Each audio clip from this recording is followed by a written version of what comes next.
हजुरलाई आज म घरमै सजिलैसँगले घिउ सिमी आलु र गाजरको स्वादिलो तरकारी बनाएर देखाउँदैछु। Greetings everyone, YouTube channel Amarpanchhi food वर्ल्डमा हजुरलाई धेरै धेरै स्वागत छ।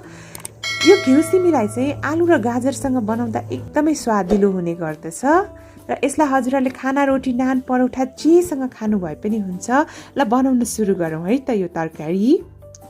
सुरुमा मैले 3 चम्चा तोरीको तेल तताएँ। हुन त जुनै तेलमा बनाउनु भए पनि हुन्छ, तर तोरीको तेलमा बनाउँदा टेस्टी हुन्छ। एउटा तेजपत्ता, 2वटा रातो खुर्सानी र जिरा आधा चम्चालाई फुराएँ। पिरो धेरै मनपर्छ भने 5-6 वटा पनि खुर्सानी राख्न सक्नुहुन्छ। त्यसपछि एउटा सिङ्गै प्याजलाई काटेकी थिएँ, त्यसलाई राखेँ। 2वटा रातो गोलभेडालाई राखेँ। रातो र पाकेको गोलभेडालाई साथसाथै 2वटा आलुलाई राखेँ र लसुनको पेस्ट 2 चम्चा राखेँ। साथसाथै बेसार आधा चम्चा र नुन स्वादअनुसार राख्नुहोला। नुन चाहिँ मैले यहाँ आधा चम्चा युज गर्दैछु। अब यसलाई हामीले 4-5 मिनट मजाले पकाउनु पर्छ। हामीले यसलाई तबसम्म पकाउँछौँ जबसम्म चाहिँ तेल र मसला छुट्टिँदैन। थोरै पानी हालेर पकाउनु भए पनि हुन्छ। गोलभेडा राख्दाखेरि रातो र पाकेको वाला नै राख्नुहोला। कुनै पनि हामीले सब्जीलाई टेस्टी बनाउनुको लागि गोलभेडा राख्दाखेरि रातो र पाकेको वाला राख्यौँ भने एकदमै टेस्टी हुन्छ।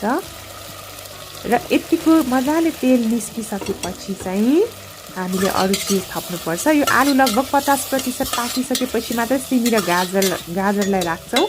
सिमी र गाजर चाहिँ धेरै पकायौँ, ओभरकुक गऱ्यौँ भने चाहिँ खासै त्यसमा भएको न्युट्रियन्ट्सहरू हामीले पाउँदैनौँ। त्यही भएर पहिला आलु 50% जति मैले पकाएँ। त्यसपछि घिउ सिमी राखेँ। 200 ग्रामलाई मैले राम्ररी धोएर यसरी सानो सानो पिस गरेकी थिएँ, त्यसलाई राखेँ। र गाजर एउटालाई मैले खुर्काएर धोएर काटेर राखेकी छु। र त्यसपछि रातो धुलो खुर्सानी मैले 1 चम्चा राखेँ। खुर्सानी स्वादअनुसार राख्न सक्नुहुन्छ। साथसाथै धनियाँको धुलो आधा चम्चा पनि राख्दैछु। हेर्नुहोस् है त। त्यसपछि मजाले यसलाई हामीले चलाउँछौँ। यो मसला चाहिँ सबैतिर लागेको हुनुपर्छ। एकैछिन चलाइसकेपछि चाहिँ हेर्नुहोस् है त, थोरै पानी पनि राख्दैछु म। त्यसपछि फेरि एकचोटि यसलाई मजाले चलाइदिन्छौँ। हेर्नुहोस् त, यो त पाक्नुभन्दा अगाडि नै कति खाउँ लाग्दो भइसकेको छ र पकाउन खासै गाह्रो छैन यो तरकारीलाई चाहिँ। हेर्नुहोस् है, यतिको भइसकेपछि थोरै मैले 10 ग्राम जति यसरी हरियो लसुनलाई राखेँ र यसलाई 2वटा सिटी लगाउँदैछु। धेरै सिटी नलगाउनु होला, 2वटा मात्रै लाउने हो।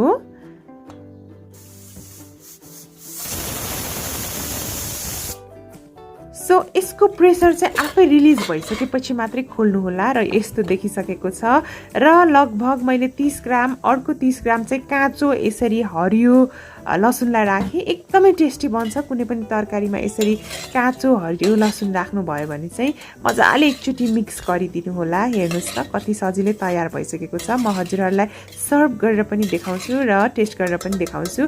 हजुरहरूले मेरो च्यानल अमरपन्छी फुड वर्ल्डलाई सब्सक्राइब गर्नुभएको छैन भने प्लिज सब्सक्राइब पनि गरिदिनु होला है। ल अब चाहिँ म टेस्ट गर्दैछु। वाउ, हेर्नुहोस् त कस्तो खाउँ लाग्दो भइसकेको छ। एकदमै टेस्टीसँगले तयार भइसकेको छ। हजुरहरूलाई भिडियो मन पर्यो भने लाइक, कमेन्ट र सेयर गरिदिनु होला। Thank you so much for watching. Happy cooking. Bye by.